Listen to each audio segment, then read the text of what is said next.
Thursday. Yes, Sheppy, happy Thursday! It's about 1 o'clock. I've got a guy coming around in about 2 hours to check out the guttering and stuff for the house and see how much it'll cost to replace all around. So I need to make sure I get some lunch before he does arrive. And I'm gonna have pasta with homemade chili tomato sauce. Assuming I have everything to do that. So I'm pretty sure I do. So on top of the pasta, I need some chopped tomatoes, chili, garlic. There's quite a bit of garlic there, so anyone that I meet tomorrow at the funeral, I am very sorry, but you're gonna have to deal with it. Garlic. And I'm gonna put some anchovies in because, well, why the hell not? Rather than putting salt, I think I'll just throw those anchovies in instead.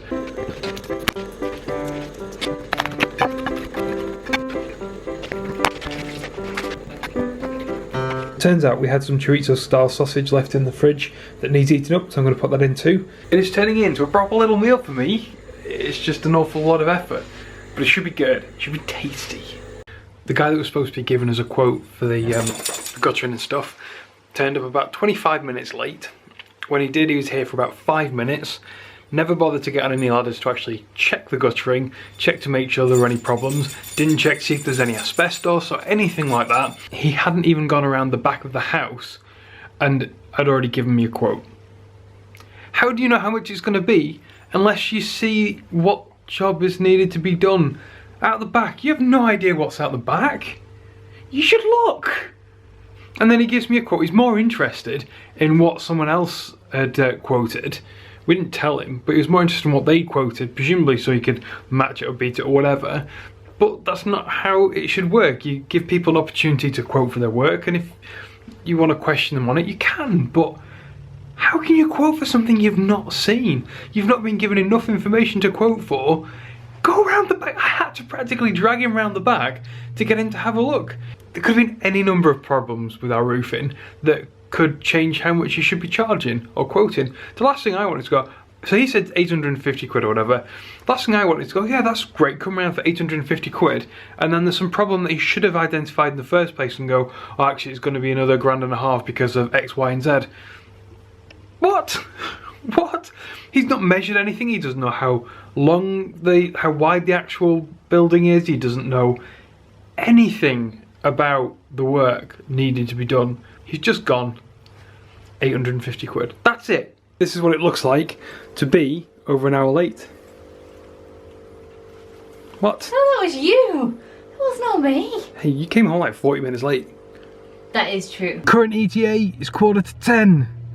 That's one hell of a long drive for a Thursday evening. Just topped the car up with petrol and Jen has gone to go and get me a coffee because I need fuel as much as the car does. The wife returns! There she is! Before I was born, so... Ah! Get in! It's thought that was a test. Cold outside. What's a test? Waiting for me to get in the car. No. Let me get in the car. I'm stuck! Oh, your hair's stuck? Why is your hair stuck in the car? It's windy. You alright? Yeah. Thank you for my coffee. We have already finished snack number 1, which is snack number 1. They're awesome. They're Fox's chunky cookies, and they were really good and really easy. They were really easy to share in the car. Snack number 2 is a bag of Maltesers, which Chris is taking to quite a lot. He loves Maltesers. I love Maltesers. But I'm not sure they're a very car-friendly snack. Mostly because they're hard to open. See, I failed. And they're hard to get at, and you kind of need the light on. And they involve Chris's hands flying backwards and... Oh, where's my focus gone? Thinks it's focused, but I don't look like I'm in focus. No. And yeah, and they involve Chris's hand flying backwards and forwards, scooping out Maltesers all the time. Excuse me, Chris. Say hi. Anyway, I need to start eating these before they're all gone. Someone's had way more than it. Okay, now they've gone. Where are the Maltesers? Aha! Culprit. We keep passing salt spreading signs, and it's like Chris's worst nightmare. And who knows what's gonna happen to the car? because now we've just caught up with the salt spreader. Basically, we have to drive through a sea of salt spreadingness. It's dreadful. It's a horrible, horrible thing to do. A sea of salt spreading. Oh, can you hear that?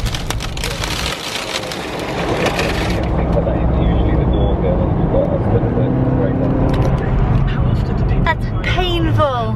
Really nasty, loud sounding salt, like it's been sandpapered. Like if there's no paint left on the car when we get out, I won't be surprised. We've just stopped to allow me to stretch my legs, but I figured now is as, oh crap, you nearly fell over. Now is as good a time as any to tell you about this amazing car we've just seen on the road. By amazing, it was shit.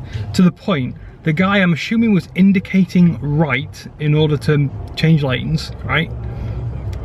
But in indicating, all his rear lights flash, including his brake lights, and his left indicator comes on. Not his right one, I think it came on very lightly, but essentially when he indicated right it looked like he indicated left, and he ended up making a frigging disco on the motorway with his lights going. How did that pass an MOT? I need to stretch my legs. Do you need to stretch your legs, Jen? Yeah, I want to stretch my legs too. Look how white I am. That's because you're white. Oh yeah. Shep, do you want to stretch your leg? No, you're staying in the car. Inside. Shep, hello. Hey Shep. This way. Hello. Snow! Shep, are we there? We have just pulled up, it's 10 o'clock and we are at my mum's house. I think Chris has had a really short drive tonight because I have been serenading him with Disney songs for like the last hour. So his ears are probably bleeding, but it's been good fun. I've had fun. Have you had fun? No. No! We've been trapped. Okay, Shep, you ready?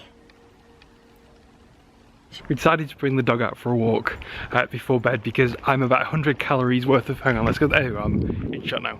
I'm about 100 calories worth of steps short of doing my target, and I'm on like a 10-day streak or something. I do not want to, hang on, there we go, and I do not want to drop that. You're gonna have to like run around then. Why? How many steps is 100 calories? For me, not as many as you. Okay. So we're trying to get 100 calories, but I didn't bring a nice woolly coat, a nice big coat, so I've got a jumper, and that's it. And there's frost, look. Frost on the cars. It's the coldest, it's cold as it's been in ages. It's the coldest day of the year. The coldest day of the year? Yeah, granted Oh, it's like not very much into the year. So and there was snow earlier, but I've no idea how far around this walk I'm going to be able to go. Well, if you jog on the spot, you'll get more calories. Jog, jog, jog, jog, jog. No, it's too cold. Too cold Yeah. to jog. Tomorrow is Jen's uncle's funeral down in Liverpool, so it's about 40 minutes away. So gotta go sort that out. Gotta drive there, drive back, drive there, drive back, drive there, drive back. Is it that many times? I can't remember. It's about that, yeah. Yeah, loads. There we go. Loads of driving tomorrow. I think probably at least 5 hours worth of driving. Yeah. And then at the end of it, I've got to drive home, which is good. It's nothing to complain about. 5 hours and then drive home. Well, 5 hours including the drive home. Yeah, that's the, yeah, 5 hours includes the drive home. I got a little alert on my watch to say that I've hit my goal. So calories done. That's my 13, it turns out it's 13 days now my streak. So I'm really chuffed with that. It's really good. See how long I can keep it going for. Pretty motivated, but it's cold, so we're going home. I will say goodnight, guys. I will see you tomorrow, and I'm sorry that this vlog will actually end up going up pretty late. A day or two late probably, because I'm not going to be able to do anything tomorrow. So, see you tomorrow, guys. Good night. It's a bit sexist, feels like a guy have a bath with some wine and enjoy himself in a relaxing, non-sexual kind of way.